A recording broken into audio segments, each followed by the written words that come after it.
Bonjour à toutes, bonjour à tous. Très heureux de vous retrouver depuis le studio de BPI France. Voilà, j'ai une question toute simple, puisque vous êtes très nombreux à vous être connectés cet après-midi. Vous, e-commerçants B2B, qu'attendez-vous pour vous exporter? Ben voilà, la question, elle est toute simple, parce que le commerce en ligne, il permet aussi à des entreprises françaises de vendre à l'étranger. Il y a un potentiel inexploité. On va vous redonner les dernières tendances dans un instant, puis vous allez voir que c'est loin d'être fini tout ça. Ça continue à grimper, grimper, grimper. Alors, autant vous dire, il ne faut pas louper le rendez-vous, bien sûr. Quelles sont les opportunités du marché de l'export aujourd'hui? Quelles sont les nouvelles attentes? Comment réussir cette trajectoire et avec quel service, avec quelle logistique? Rendez-vous pendant une heure, e-commerce B2B, exportez-vous. Voilà, rendez-vous avec les meilleurs experts, les meilleurs acteurs. Voici à mes côtés Delphine Robin, bonjour. Bonjour Fabrice, bonjour à tous. Delphine Robin, elle est chef de projet marketing chez DHL Express France, un géant du transport et de la logistique et qui accompagne cette tendance haussière du e-commerce. Avec nous, Mathilde François, bonjour. Bonjour Fabrice. Mathilde François, cofondatrice de Farmitou. Alors vous allez voir, c'est un truc génial, Farmitou, je vais vous en parler dans un instant. William Gamizan, bonjour. Bonjour Fabrice. William, qui est directeur service line du groupe Valourec. Et puis Nicolas Rateau. Bonjour Nicolas. Bonjour Fabrice. Nicolas Rateau, vice-président mid-market chez PrestaShop, un acteur aussi incontournable quand on fait du e-commerce et quand on fait du B2B. Alors vous allez voir des cas concrets, des retours d'expérience, voilà, avec nos deux entreprises, Valourec, Farmitou notamment. Profitez-en, parce que ce rendez-vous, il est totalement pour vous pendant une heure, d'autant que via le chat, voilà, je vois, vous êtes déjà un certain nombre à vous connecter, là, je vois déjà une bonne centaine. Vous avez la parole avec vos questions. On prendra une quinzaine de minutes tout à l'heure pour répondre à toutes vos problématiques en fin d'émission. Donc, n'hésitez pas, franchement, allez-y, on est là pour ça pendant cet après-midi. Alors, c'est vrai qu'à l'heure de la mondialisation numérique, le e-commerce international, il connaît une croissance exponentielle. On peut vraiment parler de croissance exponentielle à travers le monde. Je le disais, c'est une tendance lourde et impossible de faire sans. Delphine, vous, DHL Express, vous êtes partout, clairement. Plus de 2300 vols par jour, plus de 320 avions en propre. Juste une petite question toute simple, parce que j'aime bien faire toujours un peu de pédagogie quand je viens ici à BPI France. C'est quoi le e-commerce B2B ? C'est une excellente question, Fabrice. Effectivement, l'e-commerce B2B, en fait, on va le différencier déjà entre un site institutionnel et un site transactionnel. Aujourd'hui, on voit encore des sites institutionnels sur lesquels les entreprises vont mettre leurs produits, mais l'acheteur va devoir se connecter à un portail ou appeler le commercial pour procéder à son achat. Aujourd'hui, on a un autre modèle qui, du coup, s'affirme, c'est l'e-commerce transactionnel, où là, du coup, l'acheteur va pouvoir procéder au paiement, à la gestion de son expédition, bref, avoir un parcours globalement en ligne. Et ça, c'est une opportunité aujourd'hui pour les marques, parce qu'elles vont faire ce qu'on appelle du D2C, Direct to Consumer. Elles vont pouvoir supprimer les intermédiaires et s'adresser, du coup, directement à leurs consommateurs. Et du coup, ça, c'est important ce que vous venez de dire, supprimer les intermédiaires. Il faut que tout ça soit fluide, ça soit efficace. Exactement. Si on questionne aujourd'hui ces fameux consommateurs qui sont les acheteurs, en fait, aujourd'hui, seuls 20% souhaitent revenir à des ventes traditionnelles. Ça veut dire que 80% vont souhaiter avoir un parcours 100% en ligne, 100% digital. Donnez-nous, je le disais, et je trouve que c'est bien si vous pouvez nous donner des chiffres, et je vous poserai des questions aussi dans un instant dans ce sens-là, à l'autre expert qui est Nicolas de PrestaShop, mais ça pèse quoi le B2B quand on parle de e-commerce à l'international? Si on regarde au niveau global, on estime que d'ici 2027, l'e-commerce devrait approcher les 21 milliards de dollars. 21 milliards de dollars, ouais. Donc ça pèse très lourd en fait. Aujourd'hui, on a l'impression de vivre entouré de sites B2C, mais finalement, le chiffre d'affaires qui est généré en e-commerce B2B est déjà supérieur à celui généré en e-commerce B2C. Et pourtant, on voit aussi qu'on en est qu'au tout début, que beaucoup de sociétés se questionnent, ne sont pas encore complètement matures pour partir sur ce marché. Et un autre chiffre, en fait, une estimation sur 2023, donc 2023 demain, on estime que 17% du chiffre d'affaires B2B serait réalisé en ligne via des sites e-commerce B2B. Ah oui, on le voit, donc on est dans une phase de maturité, mais pas encore, voilà, donc d'où l'intérêt quelque part de consolider et d'avoir les bonnes pratiques, les bonnes clés. On va continuer dans un instant, vous allez me raconter ce que vous faites, vous, Vallourec, et puis Farmitou, quand on parle de e-commerce à l'international. Nicolas Rateau, donc je le disais, donc vice-président mid-market chez PrestaShop, vous travaillez avec DHL Express, Tout à hein, fait. voilà, c'est ça. Vous êtes une application qui permet de créer une boutique en ligne. 300 000 sites utilisent déjà votre logiciel. Exactement. Ouais, à travers le globe. Hein, c'est une solution open source. E-commerce, vous êtes leader en Europe. Oui. Amérique latine aussi. Tout à fait. Quel montant ça représente, les ventes en ligne de ce Chez que vous faites? PrestaShop, on est sur 22 milliards qui ont été transactés via les boutiques PrestaShop l'année dernière. Oui. On est vraiment, comme le disait Delphine, dans une accélération justement du e-commerce à l'international B2B. Ça, vous le voyez tous les jours? Tout à fait. On a vraiment cette lame de fond qui arrive avec les entreprises qui, pour le coup, ont été percutées directement par la Covid, se sont rendues compte de l'importance de la digitalisation et ont accéléré leurs projets. Et on le voit aujourd'hui par rapport à l'e-commerce. Dans le club One Million qu'on a fondé, donc One Million, ce sont des marchands qui font plus d'1 million d'euros de chiffre d'affaires, donc c'est gros marchands déjà. Il y en a à peu près 7% des marchands en France qui font au-delà de ce chiffre d'affaires. On a 92% des marchands qui se disent être très, très enthousiastes vis-à-vis des perspectives de croissance. Et on en a 75% qui font, pour le coup, de l'export et qui disent que l'export va être leur premier levier de croissance pour cette année. Ouais, ils y croient, mais ils ne savent peut-être pas encore complètement comment y aller, comment Exactement. concrétiser cette envie, quoi, quelque Exactement. part. C'est ça. Bah, voilà.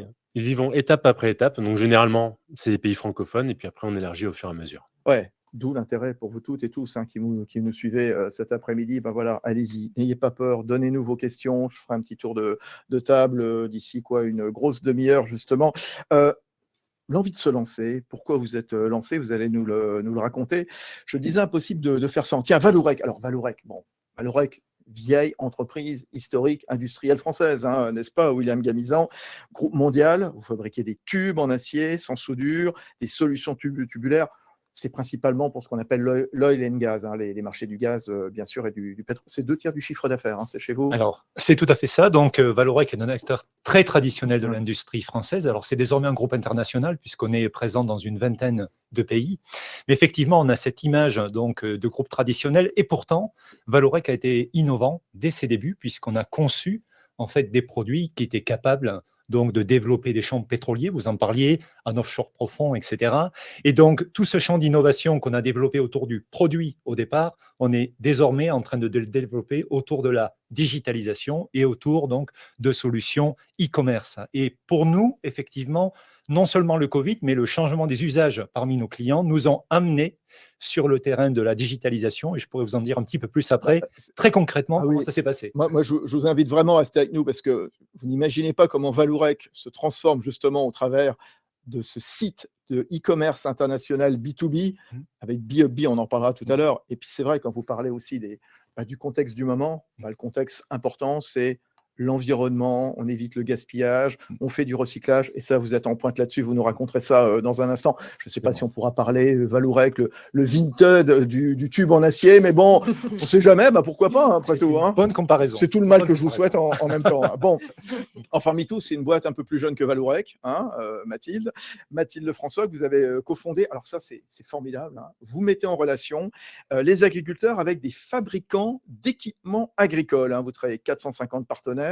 Vous êtes déjà présent dans 7 pays européens, 150 000 références de produits. Alors, mesdames, messieurs, si vous souhaitez un pulvérisateur, un semoir, des pièces pour faucheuse ou des pièces pour fourrage, voilà, il faut aller voir Mathilde Lefrançois. C'est ce que vous faites? Il faut aller chez Farmitou. Chez Farmitou, bien sûr. Ouais, vous ne livrez pas vous-même.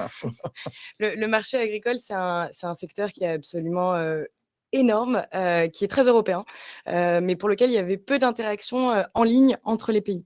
Et donc, le pari de Farm.me, c'était justement de se dire, on a 7000 fabricants européens qui, aujourd'hui, on en a uniquement 20% en France. Donc, on a voulu vraiment aller dans les autres pays européens pour aller chercher ces fabricants et puis leur permettre aussi de venir, leur donner la possibilité de venir vendre leurs produits directement en France ou là où il n'y avait pas forcément encore d'offres. Et donc, c'est vrai que d'un côté, on a ce secteur qui est très traditionnel avec des agriculteurs qui sont passionnés, qui sont habitués Qui ont leurs habitudes, voilà. directement chez le distributeur. Mais de l'autre côté, c'est un secteur qui est en pleine transition où les agriculteurs se connectent de plus en plus en ligne. Ils sont très habitués à ça. Et donc, Farm.me est un peu le modèle novateur qui permet d'avoir cette réconciliation entre un secteur traditionnel et des agriculteurs de plus en plus connectés. Elle a raison, Mathilde François. On n'imagine pas comment l'agriculture est de plus en plus une terre de tech, une terre d'innovation. Et c'est fini l'agriculteur traditionnel qu'on connaît d'autrefois. L'agriculteur d'aujourd'hui, il est connecté pour tout, justement, et pour faire face à toutes les problématiques du moment dont on parlait tout à l'heure, ce qui est environnement, climat, et notamment vous, maintenant, pour acheter le matériel, vous nous en parlerez davantage. Ouais, vous êtes un peu une marketplace quelque part. Ouais. Oui. Et on parlera de l'importance des marketplaces, justement, si vous voulez vous lancer à l'international pour faire du e-commerce et spécialement le B2B. Delphine, je reviens vers vous, vous l'experte dirigeante de DHL. Le e-commerce dont on parle, il est de plus en plus digital. Alors, on a l'outil en ligne classique, évidemment, pour vendre les produits, mais pas que. C'est aussi se doter de data. C'est l'importance de la digitalisation. Ça, c'est un point fondamental sur lequel il faut insister. Exactement, c'est là encore une opportunité pour les marques, pouvoir collecter de la data, en fait, va leur permettre de mieux cibler les besoins de leurs clients, quoi. Du coup, de mieux adapter leur offre produit, mais aussi de mieux comprendre le comportement d'achat de leurs clients, quoi.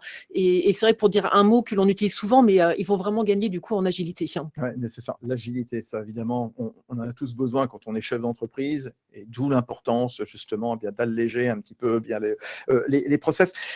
C'est quoi les nouvelles attentes des clients B2B? Parce qu'on est vraiment dans le B2B, dans le e-commerce international B2B, et ce que vous nous avez totalement bien décrit tout à l'heure, c'est quoi les nouvelles attentes de ces clients?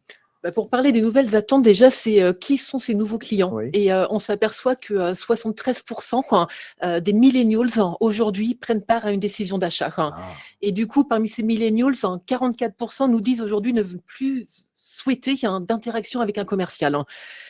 Et les millennials, ils font quoi au quotidien? Ils achètent à titre personnel sur des sites B2C. Donc, du coup, les attentes qu'ils ont aujourd'hui lorsqu'ils achètent de professionnel à professionnel sont Ils exactement veulent les mêmes, mêmes. bien sûr. Donc, ça va tourner autour beaucoup de la partie, nous on le vit au quotidien chez DHL, mais beaucoup au niveau de la partie transport, où ils vont attendre une même rapidité, des mêmes options de livraison, une même flexibilité et commodité, en fait. Se retirer tous les irritants, voilà, c'est vrai. Ils ont l'habitude de Simplifier le parcours d'achat. s'amuser quelque part sur leur smartphone, quelque part. Quand ils reprennent leur casquette professionnelle, ils veulent la même chose, la même ergonomie, le même environnement. Exactement. Ça, vous l'avez noté chez PrestaShop aussi, Nicolas? Ouais, gros effort là-dessus. Et effectivement, on a un marchand italien qui s'appelle Mr. Worker, notamment, qui a été créé en 2013. C'était vraiment une toute petite boîte, pour le coup, et qui a fait un gros investissement sur l'ergonomie.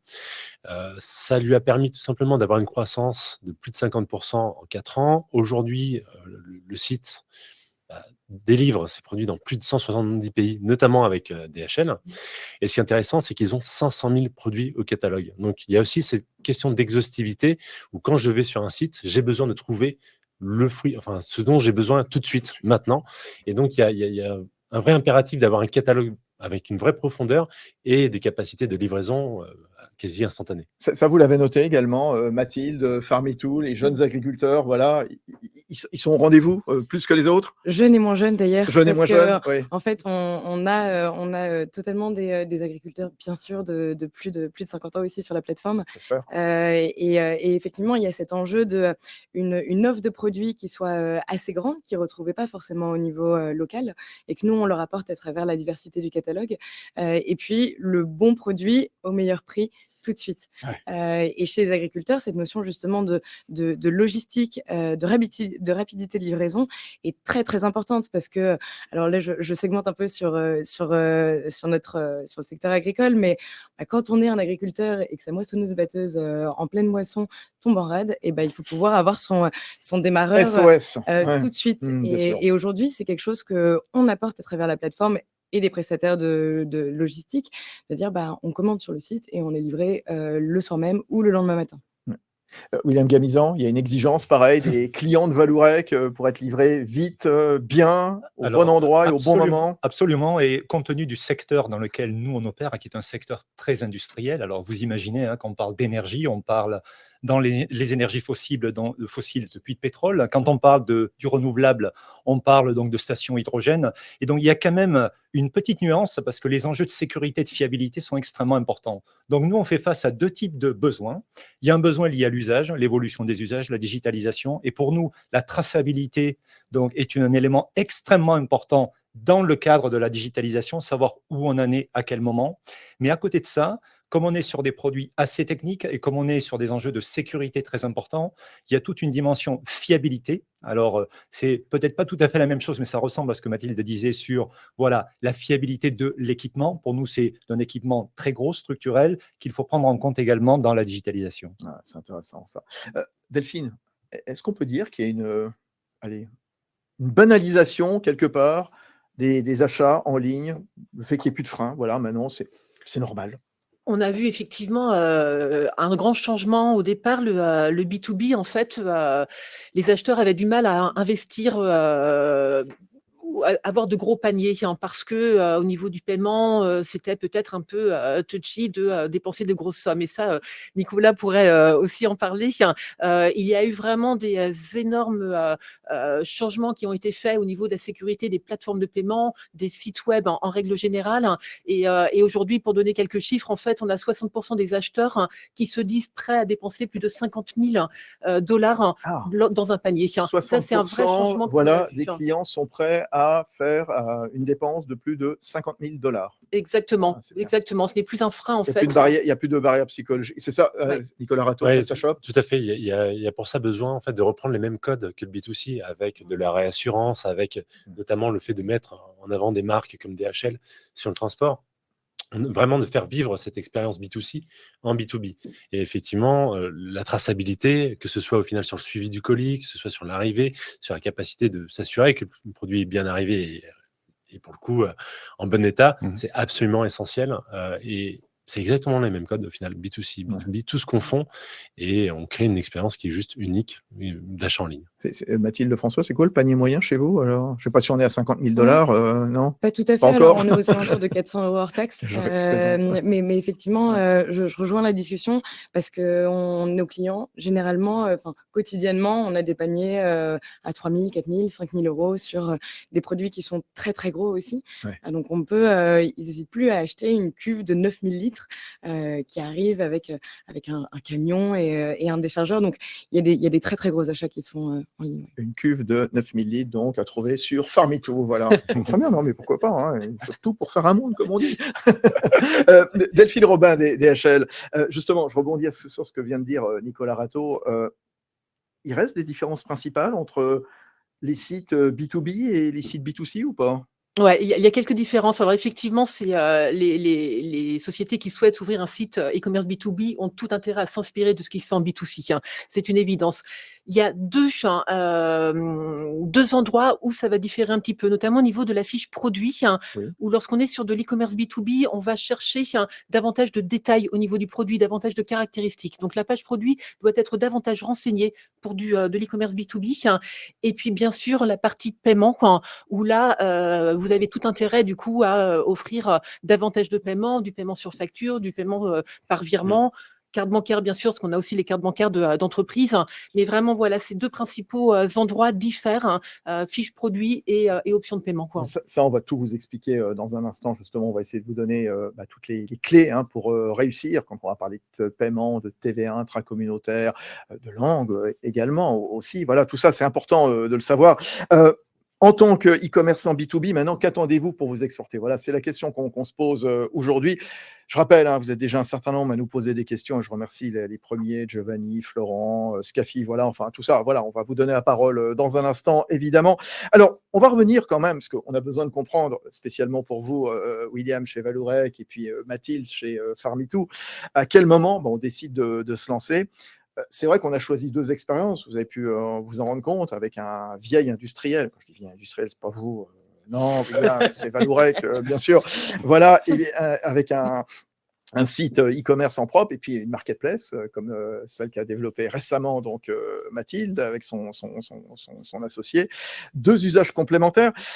Racontez-nous déjà ce que vous proposez. Tiens, je reviens vers vous, Vallourec, parce que tout à l'heure, je vous ai dit, vous êtes un peu le Vinted du tuyau. On n'est pas très loin quand même, hein, quelque part. C'est quoi B2B que vous avez lancé l'automne dernier? C'est tout récent. Hein. Ah oui, alors B2B est notre tout dernier donc, produit digital ou solution digitale que je vais vous décrire, mais je crois qu'il est intéressant de revenir sur la genèse, puisque quand on s'interroge, il faut se lancer, et un des moments clés, c'est se lancer avant de décider voilà, si on veut poursuivre un développement commercial avec une plateforme digitale.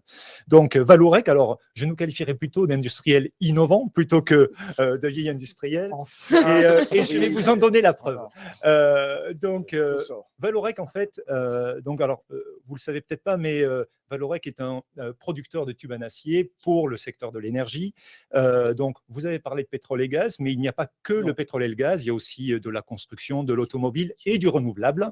Donc, aujourd'hui, on parle beaucoup d'hydrogène. Figurez-vous que Vallourec fait des réservoirs pour l'hydrogène. Ça fait partie de nos axes de développement. Et donc, en fait, l'histoire de Vallourec autour du e-commerce est la suivante. Donc, notre flux de production nous conduit à avoir des surplus qui, historiquement, restaient dans nos ateliers, dans nos usines, jusqu'à ce qu'on décide de les mettre à la ferraille, ce qui est une forme de recyclage, mais qui ne valorise pas vraiment le produit et la valeur ajoutée qui a été mise. Et donc, on s'est dit, tiens, peut-être qu'on peut trouver un meilleur usage à ces surplus. Et donc, c'est comme ça qu'a démarré donc, le développement d'un premier outil de commerce en ligne pour proposer ces produits, essayer de voir s'il y aurait un meilleur destin pour eux, et ça a marché. Et après ça, on s'est dit, tiens, peut-être qu'on pourrait développer une offre sur laquelle on n'est pas présent. Alors là, vous imaginez le grand industriel, voilà, qu'on sollicite, qu'on a besoin de grosses quantités, des délais longs. Et on s'est dit, et si on faisait certaines productions qu'on vende en plus petits lots, à des délais très courts, peut-être qu'on capterait une clientèle qu'on n'a pas, qui ne s'adresse pas à nous naturellement. Eh bien, ça a marché. Et lorsqu'on a fait ça, on a eu un petit peu plus d'écho sur le marché et certains clients nous ont dit, tiens, moi aussi, j'ai des produits en surplus, est-ce que je peux utiliser votre plateforme? Carrément, ah ouais. Et on s'est dit, c'est super, mais on ne va pas forcément pouvoir mélanger nos propres produits et les produits de nos clients parce que nos clients ont parfois des produits concurrents. Et donc, c'est là où on est arrivé à se dire, il faut qu'on lance une plateforme qui est un petit peu un alter ego de notre plateforme e-commerce, mais dédiée à d'autres acteurs de l'industrie qui vont emmener une plus grande variété de produits. Et donc, ce que vous venez de citer, donc notre nouvelle solution B2B, est une plateforme de marché qui est destinée donc à permettre à des acteurs de notre marché de proposer leurs produits, c'est parfois des tubes comme Vallourec, mais ça peut être toute autre chose, et de trouver une deuxième vie pour eux. Voilà comment Vallourec a développé une histoire dans le digital, et je dois dire que le succès que l'on a eu nous a nous-mêmes surpris, on parlait de chiffres tout à l'heure. Alors nous, l'unité de vente, c'est forcément un petit peu plus gros, donc c'est quelques dizaines ou quelques centaines de milliers d'euros par pièce ou par commande. Et donc, on a réussi l'année dernière à atteindre 20 millions d'euros de ventes par notre plateforme de e-commerce. Et donc, on souhaite la même destinée à notre plateforme de marché, et même plus, puisque je pense que ça fera plaisir à nos partenaires comme PrestaShop ou DHL. Comment vous travaillez, par exemple, avec DHL? Alors, aujourd'hui, donc, notre, on va dire, plateforme B2B, donc notre plateforme de marché, est naissante. Alors, vous disiez qu'on l'avait lancée il y a quelques mois à des fournisseurs. Et donc, on vient de l'ouvrir en avril, le mois dernier, à des acheteurs. Donc, on fait les tout premiers pas. Et pour le moment, on propose aux vendeurs de eux-mêmes gérer la logistique, donc le transport et la traçabilité vers le client qu'ils trouvent. Mais nous souhaitons, et en particulier avec DHL, explorer la possibilité d'intégrer des services dans notre plateforme pour que finalement ces services soient immédiatement disponibles pour un acheteur ou pour un vendeur, et Donc, c'est ça qui est intéressant aussi, je trouve, dans notre industrie. Bon, notre industrie, en fait, c'est des gens très sérieux, vous voyez, des Total, des Exxon, etc. La fiabilité est très importante et on parlait de réputation. Et donc, une grosse valeur que l'on apporte sur ce domaine-là, c'est la réputation de Vallourec et nous avons besoin de partenaires fiables Voilà. qui peuvent Ils garantir peuvent finalement rassurer un également. résultat Ouais, et c'est pas seulement un c'est moyen. ça, Delphine Robin, quelque part, vous apportez la caution, le sérieux de DHL, justement, eh bien, à Vallourec pour sa plateforme. Ouais, effectivement, le transport est vraiment un vecteur de fidélisation d'une marque et pareil, en B2C comme B2B, à partir du moment où je reçois ma commande rapidement, telle que je souhaite, là où je souhaite, je suis beaucoup plus enclin à retourner sur un même site, passer une commande. Et je voudrais rebondir sur, et je vais du coup paraphraser, mais William a dit quelque chose de beaucoup de choses intéressantes, mais j'ai relevé quelque chose que l'on vit chez DHL et ce pourquoi aujourd'hui on s'intéresse vraiment à l'e-commerce B2B, c'est le changement de mode de consommation en fait. Auparavant, des sociétés achetaient plutôt en gros, donc du coup, on se faisait livrer plutôt par des transports routiers.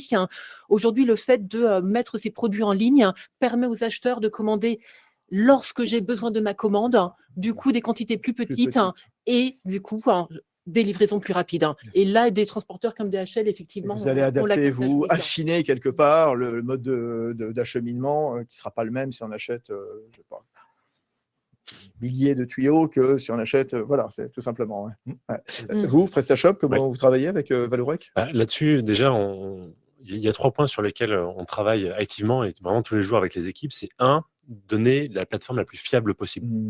Comme l'a dit William, pour le coup, le fait de commencer une aventure sur du B2B, l'avoir grossi, l'avoir évolué, pour l'avoir évolué, vous avez besoin d'un socle qui est très stable et qui est surtout adaptable. C'est l'une des forces de l'open source, c'est d'avoir une solution qui est communautaire, donc sur laquelle l'ensemble des acteurs vont pouvoir contribuer et vont pouvoir apporter quelque part leur expérience, leurs pattes, pour avoir un socle le plus robuste possible. Le deuxième point aussi, qui est absolument essentiel, c'est la propriété de la donnée. Travailler avec un groupe comme Vallourec, typiquement, quand vous avez une solution SaaS, c'est très compliqué parce que vous pouvez avoir la donnée qui est ultra confidentielle de grands groupes qui doit être absolument hébergée en Europe pour des questions de RGPD, il y a des questions de confidentialité. Et généralement, que ce soit Vallourec ou même Danone, on travaille notamment avec l'ONU ou l'armée de terre, ces données-là, elles sont stockées sur les serveurs de l'entreprise. Donc là, pour le coup, grosse sécurité et ça permet d'être sûr et certain qu'il n'y a rien qui fuite. Et il y a un troisième point qui est autour de la mise à disposition de solutions, typiquement DHL, ne pas avoir à attendre que la solution soit développée. Le connecteur est déjà prêt. Vous avez juste, au final, de façon très plug and play, à le télécharger, à le mettre en place et c'est réglé. Et c'est fait. Farmitou, racontez-nous les débuts, la genèse. Oui, tout à fait. En fait, Mathilde François. nous, c'est un secteur qui est très intermédiaire entre le fabricant et le client final. Il y a généralement entre 2 et 3 intermédiaires. Donc, c'est venu de cette première idée de réduire le nombre d'intermédiaires, d'être en capacité de livrer directement le produit du fabricant jusqu'au client. Et donc, ça, c'était le premier pari de Farmitou. Et donc, comment réussir à amener une solution pour les fabricants et leur permettre d'envoyer un seul produit, contrairement à ce qu'ils avaient l'habitude de faire avant d'envoyer une palette de produits chez leurs distributeurs. Et eux, c'est vrai qu'ils ont tout de suite bien réagi à cette approche-là pour plusieurs raisons. Internet devient très, très important pour ces fabricants-là. Et aujourd'hui, ils ne peuvent plus ne pas être sur Internet. Donc, on leur amène cette visibilité. Et la deuxième chose, c'est qu'on a décidé de se lancer directement à l'international quand on a créé la plateforme. Donc, en France, Allemagne et Italie au lancement de la plateforme. Et pour nous, c'était l'objectif, c'était aussi de permettre à ces fabricants d'exporter dans des pays dans lesquels ils n'étaient pas encore. Ça, c'est intéressant ce que vous dites. C'est un conseil que vous donneriez justement à quelqu'un qui a envie de lancer son site de e-commerce B2B, se dire lancez-le également en parallèle à l'international? Je pense que ça dépend beaucoup des marchés. Oui. Mais quand je vois aujourd'hui, nous, on a 60% de nos fabricants qui ont ouvert un nouveau pays de vente grâce à Farmitou. Et donc là, on voit qu'il y a une valeur ajoutée à la fois pour le fabricant, mais aussi pour le client qui a accès à une offre qu'il n'avait pas forcément accès auparavant. Et Delphine Robin, DHL, c'est important aussi, il faut se lancer en même temps, en parallèle pour l'international. Il y a des opportunités quand même. On sait que les acteurs français de la révolution numérique sont aujourd'hui les moteurs de l'économie. Donc, quelque part, faut taper partout en même temps. À partir du moment où on est en ligne, on est de toute façon beaucoup plus visible. Ouais. Donc, ça va être finalement très difficile de rester sur un territoire domestique Chez nous, France. voilà, bien sûr. Très facilement, on va être à l'international. Après, il y a quand même, moi, je conseillerais d'y aller étape par étape, de connaître son marché, de regarder en fait. On va avoir des réglementations douanières, par exemple, dès que l'on va quitter l'Europe. Donc, se renseigner, est-ce que mes produits nécessitent une réglementation particulière ou autre? C'est bien quand même de voilà, regarder le marché avant de se lancer. Donc, voilà, quelque chose de progressif peut être intéressant. Après, rien n'empêche de répondre à des commandes ad hoc qui vont tomber sur enfin, voilà, les fameuses commandes opportunistes, comme on dit. Mais pour vraiment lancer une stratégie sur un pays, important du coup de travailler, et bon là je parle aussi pour DHL parce que c'est notre ADN, c'est notre cœur de métier, mais vraiment de travailler avec des prestataires qui vont avoir des connaissances locales, qui vont pouvoir accompagner les sociétés justement sur ces nouveaux marchés. Ouais, bien sûr. Vous qui avez créé des sites chez Vallourec, William, Mathilde, chez Farmitou, quels ont été les freins au début? Qu'est-ce que vous nous dites justement pour ceux et celles à qui je vais donner la parole dans un instant? Je vois, ça continue. Franchement, ça passionne. Vous avez raison de venir, vous avez eu raison de venir cet après-midi. Frédéric, Florence, François, Luc, etc. Oui, ça a été quoi les freins? Je voulais juste revenir sur un point, sur voilà, partir avec une ambition globale ou y aller étape par étape. Alors, je partage complètement la vision donc, de Mathilde. Nous, notre approche avec notre plateforme B2B de Vallourec est vraiment de créer des flux internationaux. Par contre, nous avons démarré donc, pour cette nouvelle plateforme aux États-Unis parce que déjà les États-Unis est presque un continent en tant que tel. Il y a un certain niveau de complexité et j'imagine que comme nous, vous avez aussi le défi de l'équation entre l'investissement et le retour sur investissement et donc partir sur un petit périmètre permet d'expérimenter, de vérifier s'il y aura réellement un retour sur investissement. Oui, Mathilde? je rejoins totalement. Nous, le petit périmètre était l'Europe finalement, l'espace Schengen et la zone euro. Aujourd'hui, on a commencé avec 3 pays, aujourd'hui on a 7 pays européens, mais toujours dans cet espace parce que c'est la même devise, c'est l'euro et il y a moins de thématiques de douane. Ouais, enfin, c'est la même devise, c'est l'euro, etc. Mais ça parle le néerlandais quelque part, ça parle l'espagnol ailleurs, ça parle l'italien. Comment on fait? Alors, on a eu le défi dès les débuts de baser la création de Farmitou sur une ADN qui est internationale. Donc, les premiers employés de Farmitou étaient allemands, italiens, et aujourd'hui, on a des Espagnols, des Néerlandais, donc une vraie auberge espagnole. Et on continue comme ça, mais c'est vrai qu'on avait des fondations très internationales où créer 3 pays d'un coup nous a permis ensuite de déployer le 4e, 5e, 6e jusqu'au 7e de manière beaucoup plus fluide que si on avait commencé franco-français. Donc ça aussi, c'est un conseil que je pourrais donner.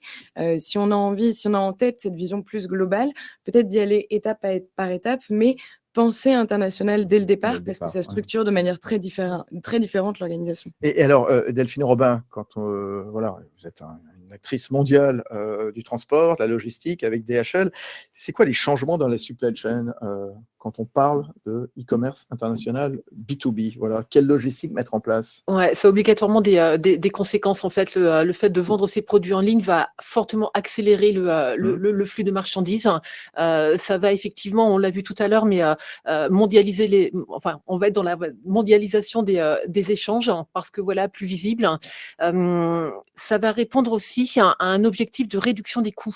Je vends mes produits sur mon propre site e-commerce ou ma propre marketplace, donc je maîtrise mes prix, je maîtrise ma marque aussi puisque je supprime les intermédiaires, donc meilleure maîtrise de la marque et aussi un meilleur du coup délai de traitement des commandes puisque là encore je suis maître de cette partie. Alors, je vous donne la parole. Oui, vous vouliez réagir à ce que disait Delphine? Allez-y, William. Simplement donc sur les évolutions de la supply chain. Alors nous on en voit 2. Donc la supply chain, c'est souvent les flux d'informations. Et d'un autre côté, c'est les flux physiques. Et donc, côté flux d'information, finalement, les acteurs doivent se digitaliser. Et pour nous, dans des biens industriels, il y a tout un cœur autour de la donnée, de la traçabilité. Et donc ça nécessite de mettre en œuvre des nouvelles solutions ou solliciter de nouveaux services. Donc ça, c'est une dimension pour permettre de gérer ces nouveaux flux d'informations. Et j'imagine que pour des acteurs dans l'agricole, il doit y avoir un défi analogue. Après, il y a le défi sur les flux physiques. Petite quantité, petit lot, réactivité. Et là, nous, ce que l'on a identifié, c'est des besoins, alors dans notre secteur qui est assez technique, d'inspection. Il faut vérifier que le produit, avant le départ, est au bon niveau de qualité et qu'à l'arrivée, il est également au bon niveau de qualité. Et ensuite, Et qui de fait, stockage. qui fait ça, qui va. Alors, justement, Ouais. ça fait partie des acteurs pour nous que nous souhaitons onboarder, donc amener sur la place de marché pour que un acheteur, vous acheteur, vous voulez non seulement vous assurer d'avoir un produit de qualité, Vallourec par exemple, un transporteur ou un logisticien de qualité, DHL, mais une société d'inspection crédible qui garantisse que Bien sûr. tout est conforme à l'arrivée. Nicolas Rateau, PrestaShop, c'est la remarque de Delphine qui m'y fait penser. Les sites en propre ou la marketplace, j'ai l'impression, là, quand j'écoutais tout à l'heure Mathilde, la remarque que je faisais, c'est j'ai l'impression que le modèle de la marketplace semble émerger. Qu'est-ce que vous dites à ceux et celles qui nous regardent, qui ont une boîte, qui se disent, bon, est-ce que j'ai mon site en propre ou est-ce que je dois passer par une marketplace? Eh ben, les deux. Ah ouais. Là-dessus, désolé pour cette réponse de Normand. Non, mais non, mais pourquoi je pas? pense que c'est vraiment. Ah, Alors, j'ai rien contre les Normands, hein, mais non, non, mais c'est trop bien. je pense que c'est vraiment essentiel d'avoir les deux, tout simplement parce que, comme le disait Delphine, ça permet de maîtriser son image, d'avoir son propre site, de pouvoir maîtriser sa communication. Et les marketplaces sont un outil de distribution qui est absolument incroyable et qui permet de tester aussi la réactivité de certains marchés. Quand vous avez envie, par exemple, vous êtes un acteur franco-français, vous avez envie de tester l'Italie, l'Allemagne, l'Espagne, mais sans forcément investir de façon colossale, sans forcément aller traduire toutes les fiches produits que Bien vous sûr, avez, je vois. les marketplaces sont un très très bon moyen justement pour prendre la température et voir si vous avez des Et opportunités. quitte après à se lancer de façon plus sérieuse, en tout cas Exactement. plus pérenne. Voilà, c'est Exactement, ça. et modifier le site, faire justement tout ce travail d'adaptation du site, mais très clairement, c'est une très belle opportunité pour justement prendre la température. L'industrie, c'est vraiment, elle est mature pour ce type de business model ou pas? Parce qu'on a des industriels nécessairement qui nous regardent cet après-midi et je vais vous donner la parole dans un instant. William Gamizan. Alors, notre industrie, donc, qui est le secteur de l'énergie et de l'industrie, pour le coup, n'est pas encore mature. On ne peut pas parler de maturité, on peut parler d'émergence du e-commerce. Il y a encore une très forte aversion au risque, parce qu'on parle quand même d'équipements qui vont dans des centrales nucléaires, dans des environnements qui sont quand même très, très sensibles. Donc, non, elle n'est pas mature. Par contre, elle se développe du fait des usages, du fait de la praticité sur des composants, des équipements. Et donc, la part de e-commerce dans le business, donc grignote du terrain et est en train de se développer. Pour nous, encore une fois, l'enjeu, alors si vous prenez Vallourec, nous, qu'est-ce qu'on vend en fait au-delà donc de tubes en acier? On vend de la sécurité. On veut que vous ne voulez pas que l'équipement industriel à côté de chez vous ait une explosion, etc. Bien sûr. On vend de la sécurité. Et il faut que finalement, toutes les ressources autour du e-commerce amènent les mêmes gages de sécurité, donc ça prend un petit peu plus de temps. Alors, les principaux challenges, avant de prendre vos questions, hein, comment bien se préparer? Clairement, on a déjà abordé un certain nombre de points, mais j'ai encore d'autres choses à vous demander.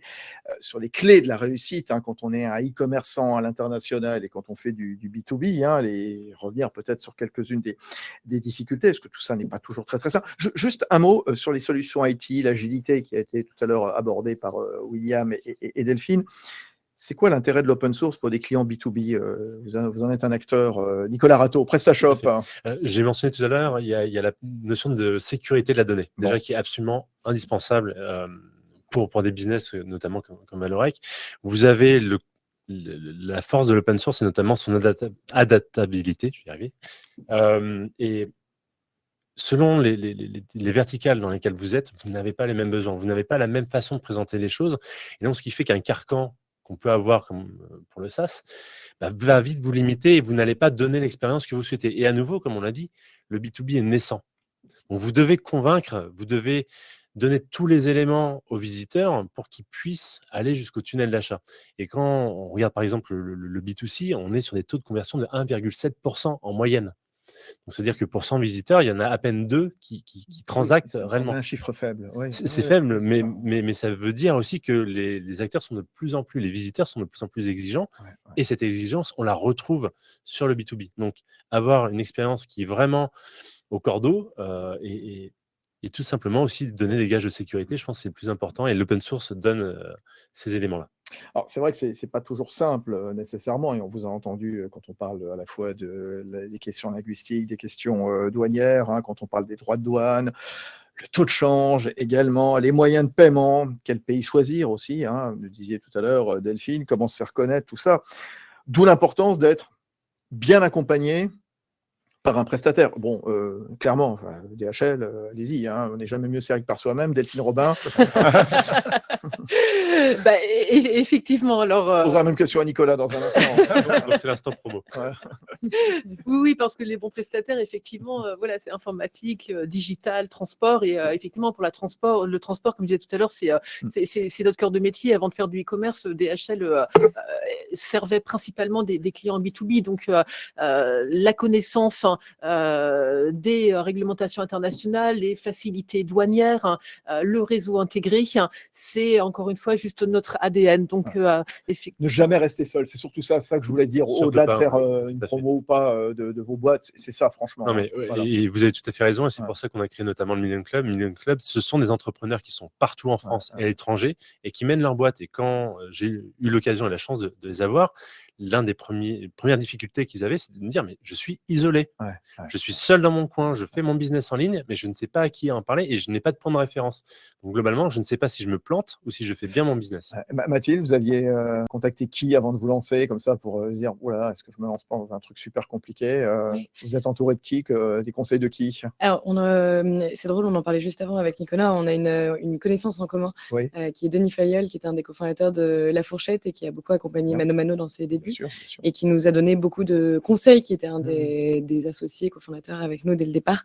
Et en fait, nous, on est positionné sur un secteur qui est pas du tout standardisé, qui est très particulier, où à la fois on peut vendre une pièce détachée de 15 kilos, donc il va falloir une solution de transport différent, une transmission de cardan, et donc le site est totalement adapté à la typologie de produits. Il n'y a pas de standards globaux. Il y a des configurateurs particuliers pour vendre des pneus, des configurateurs particuliers pour vendre certaines pièces détachées et des électrificateurs. Donc, il y a une vraie connaissance métier qu'on a forgé un peu au fur et à mesure, sur lesquels on a besoin de beaucoup de flexibilité technique aussi. Et comment on apprend justement, dites-moi, soit Mathilde, soit William, de se dire, voilà, j'utilise quelle solution de paiement selon que je vends à des Allemands, selon que je vends à des Italiens, à des Américains. Enfin, vous êtes pas, pour l'instant, vous n'êtes pas en dehors de la zone euro, mais bon, Oui. pourquoi pas un jour, je ne sais pas. Ça aussi, c'est un peu le casse-tête, non? Comme dit Nicolas, d'autres avec le 1 million, alors, dont on ne fait pas partie, mais enfin, alors pas pour le volume, mais pour dans le groupe de PrestaShop, d'autres entrepreneurs. C'est très important de pouvoir en discuter avec des personnes qui ont fait cette partie, qui ont fait. Vous avez mis en place des solutions de paiement différentes selon les pays? C'est ce qu'il Alors, faut? Oui, tout à fait. Par exemple, pour l'Allemagne, on va travailler avec Sofort. Pour la Belgique, avec Bancontact. C'est qui tous ces gens-là? Alors, c'est des solutions de paiement adaptées au pays. En question. En France, on a du paiement par mandat administratif, paiement 3 fois, paiement en 10 fois. Et donc là, je dirais qu'il y a aussi beaucoup de connaissances clients. Donc nous, on passe beaucoup de temps à appeler nos clients et puis savoir comment est-ce qu'ils souhaiteraient payer. On s'adapte vraiment à ce que nos clients nous demandent. On paye comment chez vous, chez Alors, Valourec, donc, William Gamizan? Nous, pour la nouvelle plateforme de marché B2B que nous venons de lancer, donc nous avons choisi un partenaire en privilégiant les États-Unis. Donc, c'est un partenaire Balance. Et ce que je voulais souligner, c'est ce que disait Nicolas, c'est que la capacité à intégrer donc une solution de paiement avec la colonne vertébrale de la plateforme est extrêmement importante pour être rapide.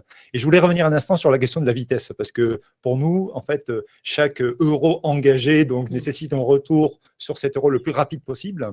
Et donc, pour revenir sur comment n'y pas y aller seul et y aller vite, moi, je préconise donc de vraiment s'organiser en réseau avec des acteurs soit proches du métier, soit d'autres industriels. Et ce que Valourec a fait, on s'est rapproché de sociétés comme Alstom, comme Airbus, comme Engie, pour partager sur les expériences, et maintenant aussi avec DHL, pour comprendre quelles sont les solutions les plus adaptées à un pays ou à un produit, et pour gagner du temps. Et je trouve qu'il y a une très belle communauté, donc très transparente, très partageante, pour essayer d'éviter que chacun fasse les mêmes erreurs et aller vite. Juste un petit mot chacun, et puis franchement, je vais prendre les questions qui sont extrêmement nombreuses. La responsabilité environnementale, ça c'est évidemment incontournable. C'est pas quelque chose d'annexe, c'est pas quelque chose qu'on met, qu'on traite si on a le temps un jour. C'est vraiment au cœur de la stratégie maintenant de n'importe quelle boîte. quelles astuces pour le transport, dans le transport, pour limiter l'empreinte environnementale? En quelques mots, Delphine Robin, DHL. Là. Alors effectivement, en transport aérien express, on a 90% de l'empreinte carbone qui est due à la partie aérienne. Oui. Donc on a un objectif ambitieux chez DHL d'avoir 0 émission à horizon 2050. Donc le premier levier, comme je viens de le dire, ça va être toutes les solutions aériennes. On va non-stop renouveler notre flotte aérienne. On va utiliser des carburants durables. Objectif à 2030 d'utiliser 30% de carburants durables. On a acheté des avions Oui. 100% électriques. L'été dernier, bien sûr. Exactement, auprès d'Aviation. Et puis, au-delà de la partie aérienne, on verdit aussi notre flotte du dernier kilomètre, où là, pareil, à 2030, ambition de livrer 60% du dernier kilomètre en véhicules électriques. On a aussi partenaires de livraison collaborative via des triporteurs, etc. On a aussi tout ce qui va être dans nos bâtiments on renouvelle aussi nos sites à l'aide de technologies de construction alternatives. On a un programme pour nos clients aussi de compensation de l'empreinte carbone où on va pouvoir calculer l'empreinte générée par chaque colis et du coup fournir des rapports réguliers à nos clients. Donc voilà, c'est un petit exemple, mais il y a beaucoup On voit ça, d'actions qui sont mises en place. Petit tour de table, comment intégrer la RSE comme un axe quelque part de différenciation? Un mot, Farmitou, Mathilde? Nous, c'est ce souhait de travailler avec des fabricants européens, Oui. donc basés vraiment principalement en France, Allemagne, Italie. Ouais. On les rencontre, on va les voir, on regarde comment est-ce qu'ils produisent leur matériel dans les usines, donc c'est important pour nous de le savoir.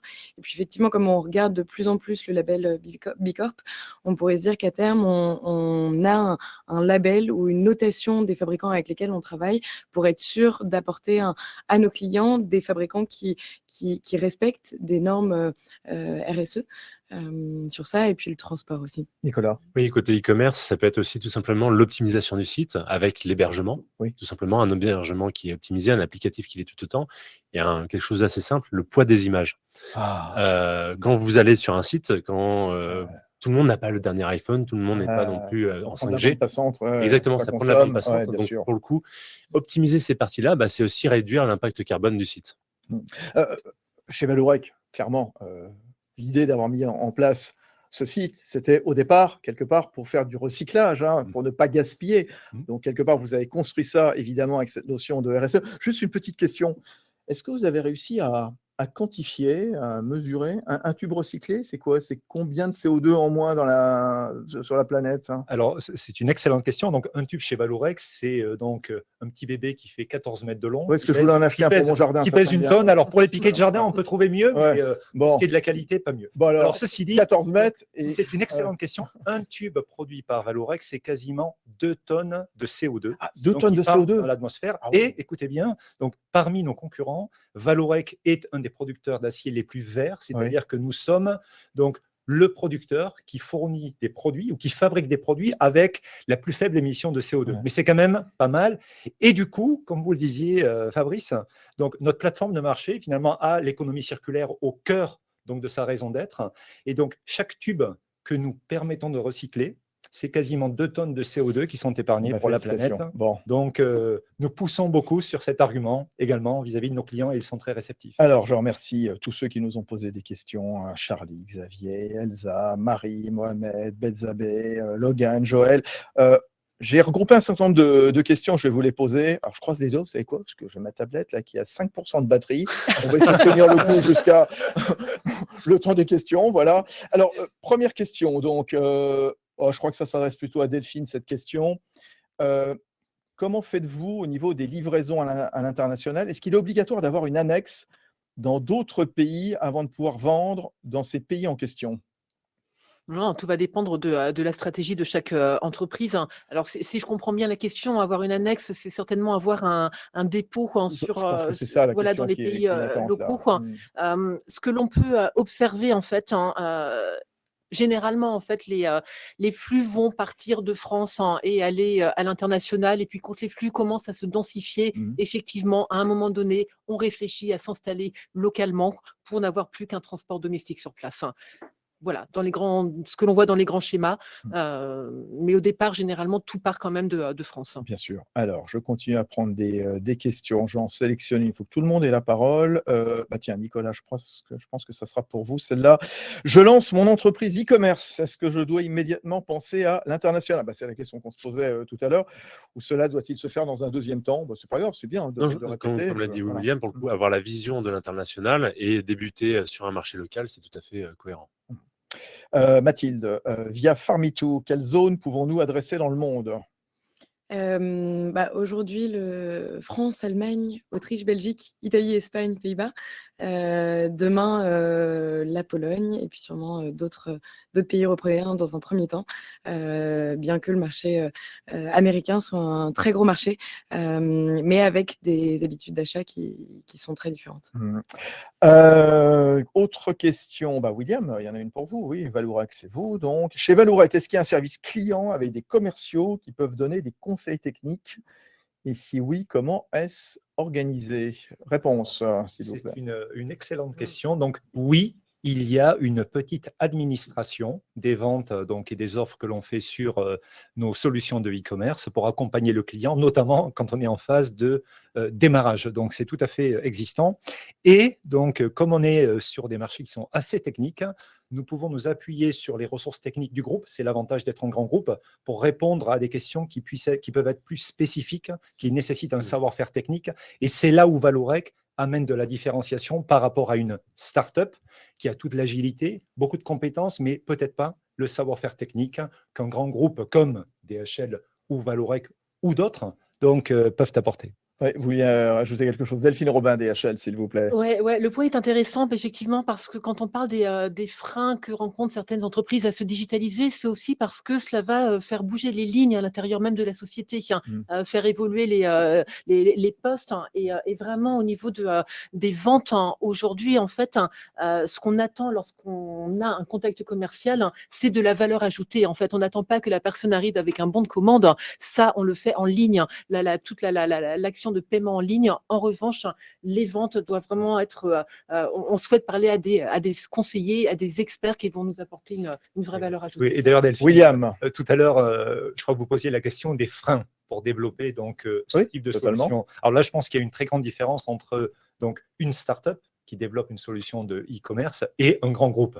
Et je peux vous dire que les plus gros freins dans un grand groupe ne sont pas les freins liés à la solution ou même au business model, mais c'est tout simplement les freins internes, puisqu'il y a donc une évolution des métiers qui est associée à la digitalisation et donc des personnes, des organisations qui se sentent menacées.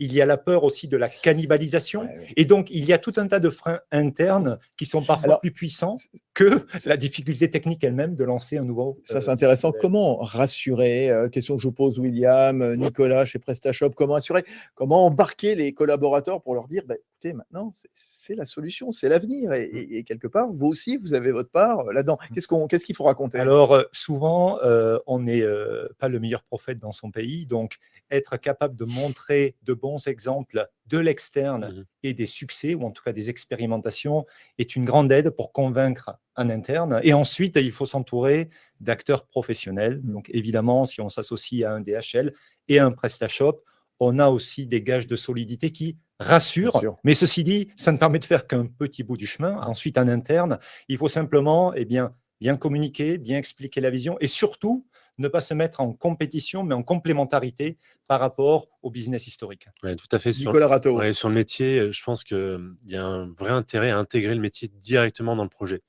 pour qu'ils prennent part justement à la construction de ce site, à la construction au final de ce nouveau canal de distribution et derrière que l'ADV typiquement puisse répondre en direct avec un canal de vente traditionnel, mais aussi puisse basculer sur un canal de vente un peu plus moderne. J'ai encore une question, puis après, je pense qu'on se quittera. En tout cas, c'était passionnant. On pourra revoir, évidemment, en replay, bien entendu, pour ceux et celles qui n'étaient pas connectés cet après-midi. Comment bien s'adapter quand nous vendons, non pas des produits physiques, mais des solutions digitales pour les entreprises? Ah oui, pour l'instant, on était sur du matériel, on était sur des cubes de 14 mètres, on était sur des cuves de 9000 litres, très bien. Mais alors, qui est-ce qui répond à cette question? Alors moi, ça va être C'est compliqué compliqué parce que qu'effectivement, vous, DHL, vous livrez ouais, du on sonnant, transporte du de la trébuchant. matière, Ah effectivement. bah, allez-y, William. William je peux Gabizan. contribuer en tout cas à cette Ouais. question. Donc, dans notre métier pour Valorec, donc certes, nous vendons des produits physiques qui sont imposants, mais comme on le disait tout à l'heure, donc ils doivent être accompagnés par de la donnée et de la traçabilité.